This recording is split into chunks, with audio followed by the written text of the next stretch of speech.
If I've timed things well, it should be night time right now. There we go. Now this means we can visit Jake's joint.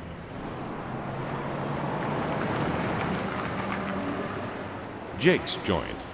It's only open nights. Last time I was here, I had my gun in my hand and a sea of broken glass at my feet. I hope Jake's memory is worse than mine. Jake's door.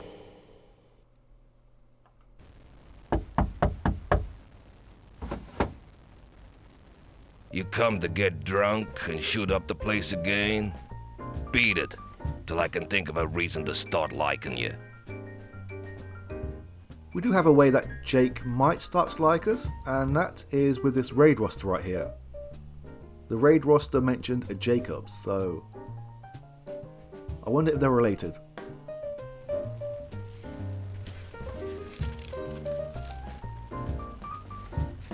This I can use. Watch your step.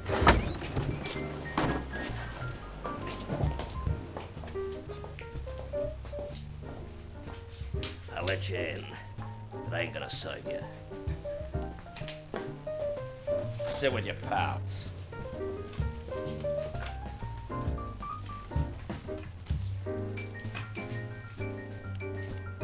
Movin' Mickey Murphy. A nice guy with a wise face. As a fence, he's pretty straight. Scotty. Ashley McPherson goes by the name of Gigi. He plays the ponies. Hey, Anger. Red Randall Hanna, a goon for hire. He talks straight, but not a lot. He's got more morals than a piranha, but it's a close call. So, who's for a drink? G.G. McPherson. Mickey Murphy. Red Randall. How about the mayor's new angle? What are you doing? You know the rules. You lay a bet, you play a hand. You ask a question, you get an answer. You don't play, you don't learn nothing. How hard is that already? It's pretty straightforward. We need to play a hand to ask a question. If we fold, then we do not get to ask a question. So it's always a good idea to see it through to the end. The poker game. Minimum bet is $1. Table limit is 20. Some nights I nearly lose my shirt, but the table talk is worth it. I get my best leads here. Now, I'm not a terrible poker player. I know what I'm doing.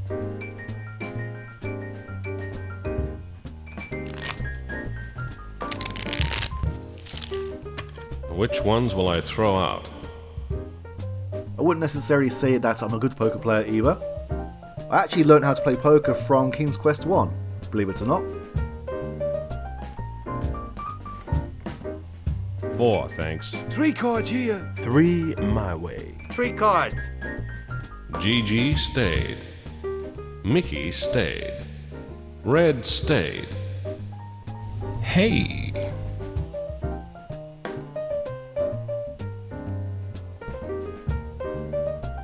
Okay, Scotty.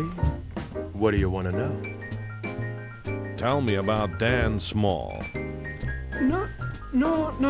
I haven't seen him around lately. No. Yeah, he used to hang around with Freddie Creel. They were as thick as thieves. Thick as thieves. That's funny. Thieves.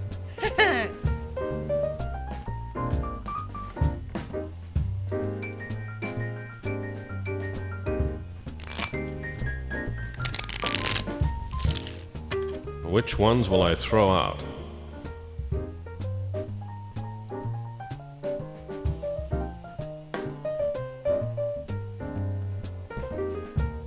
I'll have 3. 3 cards here. 3 my way. 3 cards.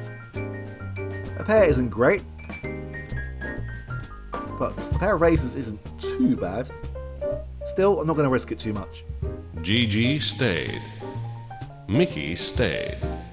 Red stayed. You win, Seamus. Okay, Scotty. What do you want to know? Tell me about Angela Donald.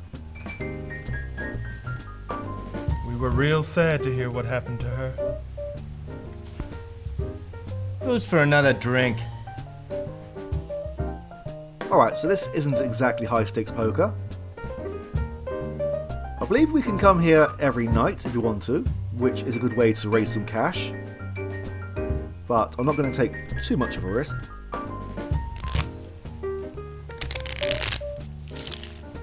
Which ones will I throw out? I'll have 3. I'll have one. 3 my way. 3 cards. GG stayed. Mickey stayed. Red raised. GG called. Mickey raised. Red called. GG called.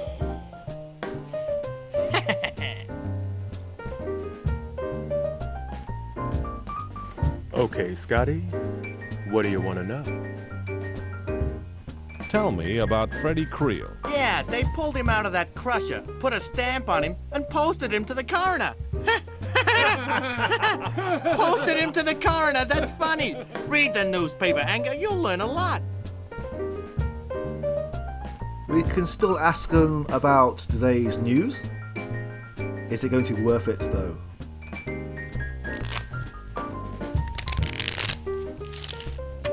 Which ones will I throw out?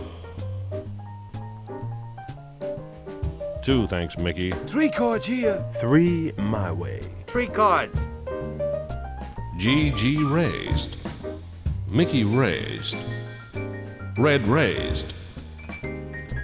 GG raised. Mickey raised. Red called. This may have been a mistake. GG raised. Mickey raised. Red called. GG called. Hey.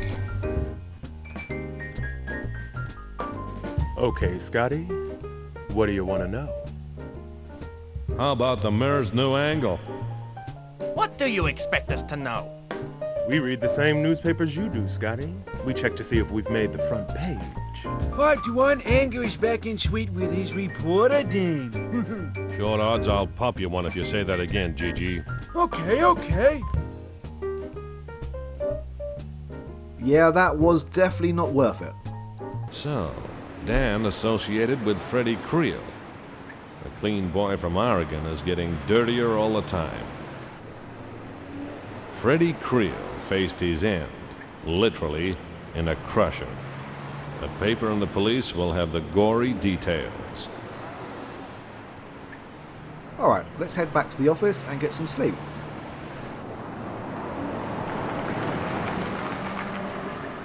Back at my office.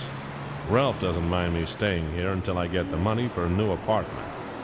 I think he likes to boast about our 24-hour phone service.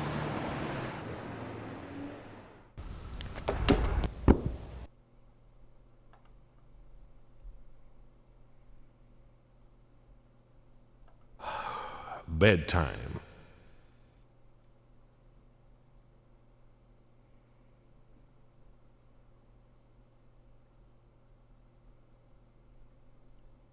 We don't have to pick our hat up, but we may as well be tardy.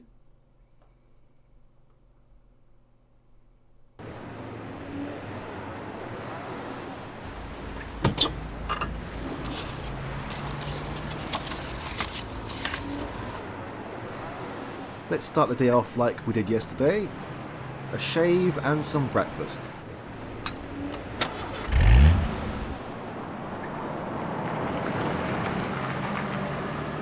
Back at Max. Another day, another nickel. July 30. Morning edition. How about this heat? A record for July. Can't argue with that. It's been hotter than a torch singer's lullaby, and drier than a martini that's 99% gin. We could speak to Mac, but he gets upset with us when we try to engage in conversation, so let's just get this shave and head out again. Towel time. How about that Freddie Creel guy? I bet they had to slide him under the pearly gates.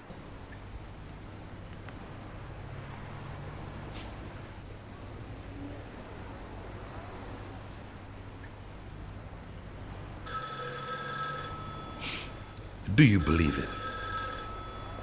I'm not taking any more of your bets. You don't pay and you're a lousy loser.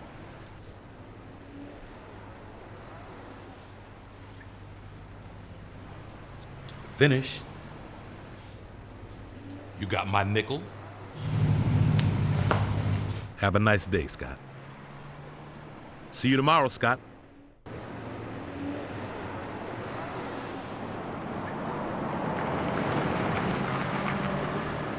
Back at Meg's. What does not kill me makes me stronger.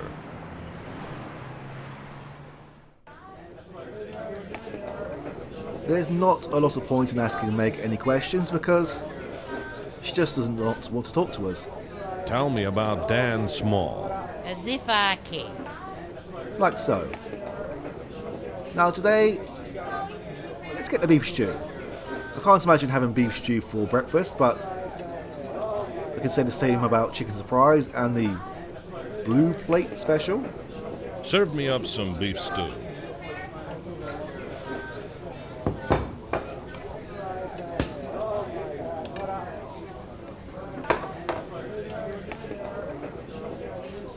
Beef stew, 100-year-old recipe, and still using the same cow.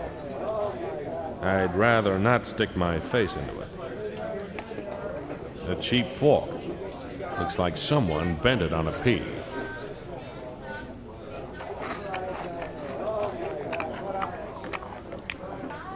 Well, I got it past my mouth. Now it's my stomach's turn to deal with it.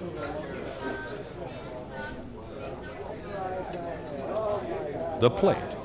It lets you know where the food stops and the counter begins.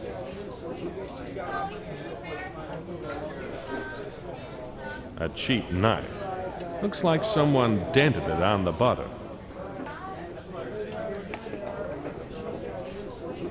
A cheap spoon.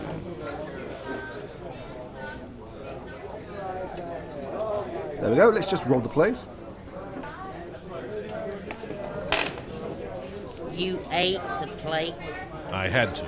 The food was stuck to it. Give. Meg never gets mad. She gets cooking. Yeah, she wants the plate back, but not the cutlery. Where's the tip? Where's the service? Now we need to head towards the newspaper office, but it's not available until 9 o'clock. There we go.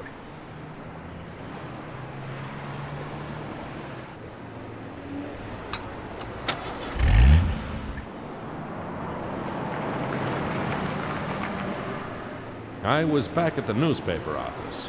You wouldn't read about it.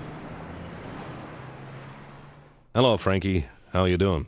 Better than you. You look sick. You eating properly? Yeah. Hey, come eat with me. No thanks, no time. Besides, I thought you were still drinking your lunches. Tell me about Freddie Creel. The Creel murder? That story's a month old. It's all in the morgue. How about this heat? It's not hot enough to melt the editor's heart.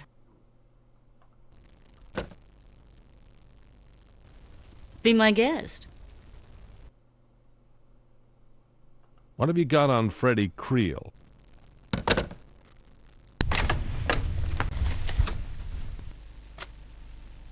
Seems that Freddie Creel was arrested a couple of times for minor offenses, but the big stop press was his death. On June 15th, Freddie lost a fight with a crusher at the O'Brien Foundry. Thumbs McKenzie was arrested and charged with Creel's murder. Freddie was survived by a widow. There's no obit. I guess he wasn't a good citizen.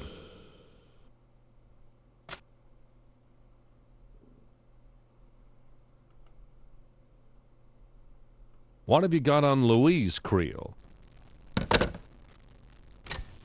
Nothing.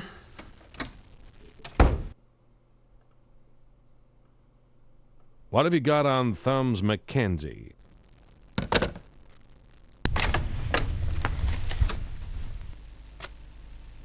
Thumbs McKenzie has been in and out of jail a dozen times on standover offenses. He's there right now, charged with tipping one Frederick Creel headfirst into an industrial crusher. No bail. Apparently, Thumbs and Freddy used to be friends.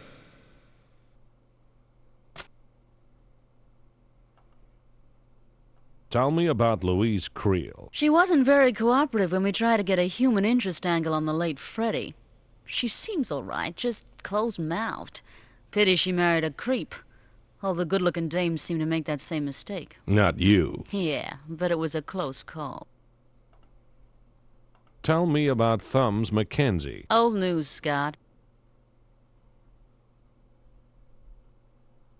I believe that is all for now.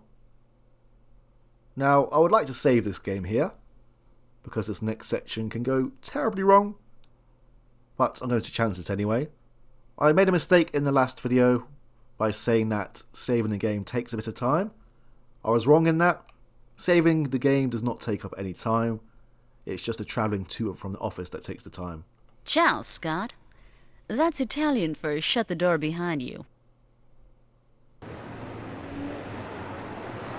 Now let's visit Louise Creel. I believe there might be some new locations here as well, the jail and the foundry. But our next location is going to be Louise Creel's apartment.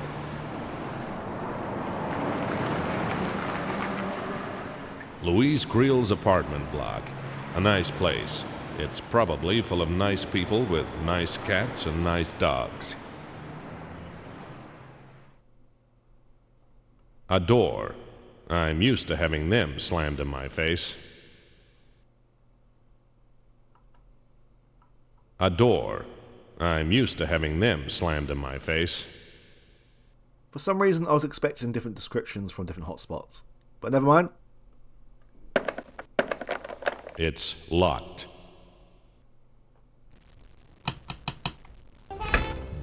Louise Creel stood 5'8" and 8.7 on the Richter scale. She had legs that wouldn't quit. I figured she'd be exhausting to be around. I'm Scott Anger. I'm a private investigator. I'm looking for Dan Small. Well, you won't find him here, Mr. Anger.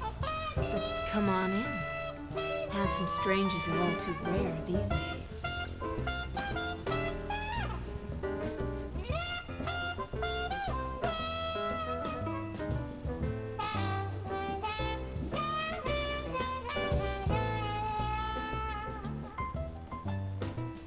Make yourself at home, Mr. Anger. Don't get me wrong, I am enjoying the music, but unfortunately there is no volume controls. And the music does tend to overshadow the dialogue a little bit at times. Louise Creel. What a sight. If I was Freddy, I'd come back from the dead. A handbag. The easiest way to learn about a woman is to look in her handbag. The hardest way to learn is to have her catch you at it. I'd like to ask you some questions, Mrs. Creel. I'm sure you would, Mr. Anger. Can I call you Scott? I don't think so. Then I'll be calling you Lulu, you'll be calling me Scotty, and then we'll be running away together. That's quite an imagination you have there, Mr. Anger. How about this heat? Is someone paying you to ask me silly questions? No, I ask silly questions on my own time. Tell me about Dan Small. One of my husband's associates. He visited once or twice when Frederick was alive. When did you last see him? I don't remember. I don't much care. You don't like him, Mrs. Creel? He doesn't like me. Sometimes I wonder if he talked Mackenzie into the murder. Who wants to find Mr. Small? My client. I can't say more than that, Mrs. Creel. Of course not. I should have remembered to respect your secrets while you were making free with mine. Tell me about Angela Donald. Of course. I remember now. The detective who was with her when she died. That was me. I looked for you. So did I. I found me again. It took a month. Angela and I were sisters. We had different fathers. good-looking, worthless heels, the pair of them. I'm not surprised she never told you about me. We couldn't stand each other. We hardly saw each other in the last few years, but since she's been dead, I felt so hollow inside, as if a part of me was dead.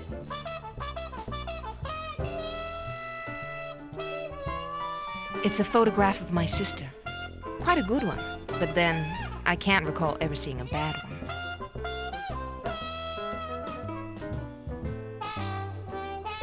He's much more pleasant in a photograph than he is in the flesh. Tell me about Freddie Creel. My husband was a man, Mr. Anger. Not a good one or a bad one. He deserved better than he got. I don't think so. He got you. Thank you, Scott. What did your husband do exactly, Mrs. Creel? Nothing much. He inherited. Some from his family and some from me. I think he had other ways of making money, but he never talked them over with me. Tell me about yourself. You first. I'm Scott Anger, self-employed as an investigator. Not married, no pets, children, or ulcers that I know of. The things we don't know are always the most interesting. You haven't told me about yourself. No, I haven't, Mr. Anger. But then again, neither have you. Tell me about Thumbs Mackenzie. I hope he burns. I hope they fry him to a crisp. Yeah, sunny side up. So why do you think he killed your husband? He said that Frederick owed him some money. That's a lie. Frederick would have told me. I'd never seen the man before. We can have a little look around, but we need to be careful, as if we click on the wrong thing, then we get kicked out of the apartment. A door probably leads to the rest of the apartment. Bathroom, kitchen, and bedroom. A fellow could get himself into a lot of trouble going through that door. What are you looking for, Mr. Anger? The bedroom? A chair. A cigarette stand. A glass cabinet full of crystal. This is not a good room in which to play baseball. A painting. A bit more tasteful than the calendars Rolf hangs in our office. A decanter. A nice supply of booze for a person living alone. I should know. Right, I'm about to start a timed event, and if we get caught while going through this segment, then we get kicked out. So we need to be very careful. Go ahead and pour yourself a drink, Mr. Anger. I'll get you some ice. Right, so we know this safe is here now.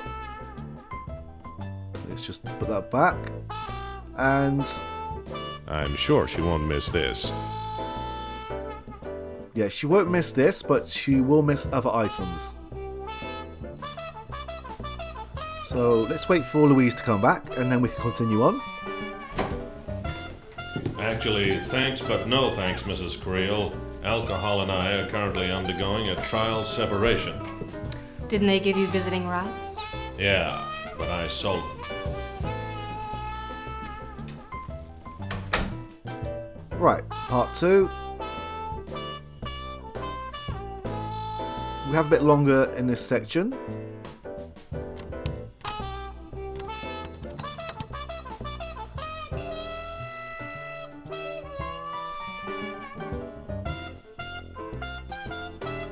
Holiday snaps.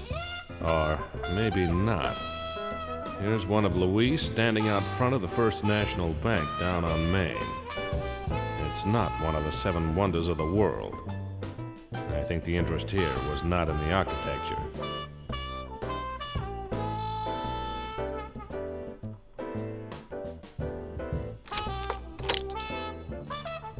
There we go. Now we can wait for Louise to return. Yeah, if we get caught snooping around, then we get kicked out and she will not let us back in again. So, in order to be safe, rather than sorry, I'm just going to leave it here for now. But yeah, you can notice that we do have a bit more time in this part.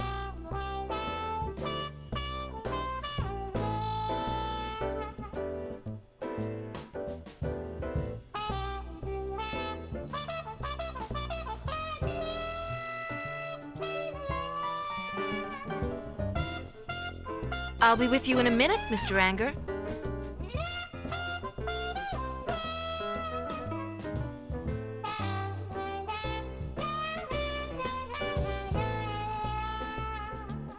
A brown fox fur.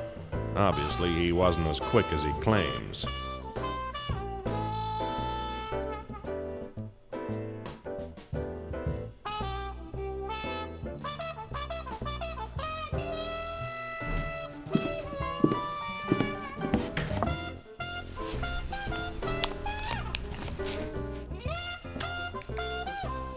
No thanks, they make me cough. Oh, I'm sorry, Scott. That's okay. Most things in this world make me cough. And call me Mr. Anger, Mrs. Creel. Oh, I'm sorry, Mr. Anger. Where were we?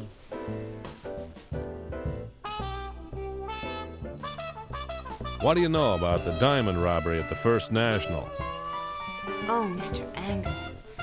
I'm worried that Frederick might have been mixed up in that business. He never told me anything, but I remember he took some photographs of me outside the bank. I don't know more than that. Can't we just let the dead rest in peace? We can, but the police usually don't. I'm clean out of questions for now. Alright, time to move on. I won't take up any more of your time, Mrs. Creel. You're welcome to, Mr. Anger. A widow can get lonely. So can a detective. It was a pleasure meeting you, Mr. Anger. I've never met anyone in this whole rotten business that was so polite. Do come and see me again. Good night, Mrs. Creel. Well, she seemed to like me, but I didn't learn much. I need to get a better look around the joint without Mrs. Creel watching.